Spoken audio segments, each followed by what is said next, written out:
Let me show you how to find keyboard settings and also how to change them on any Samsung S10 series tablet.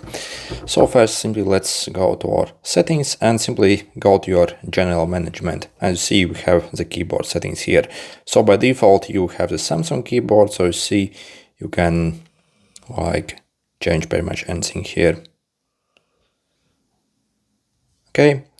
Also, you can actually switch to a different keyboard as well. So you see, by default, for example, I have the Samsung keyboard, but also I have installed Gboard as well, which in my opinion is actually better also for voice input. Also, it's much better.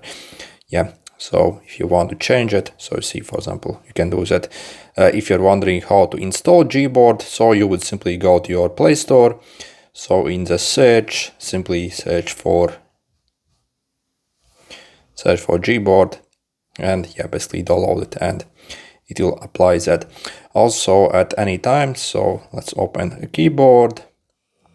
So you see, as you see, you can change some settings here as well. If, for example, you click the settings range, you see it kind of brings you directly to the keyboard settings. Also, the voice input is over here, so you can type, also change here them as well. Okay,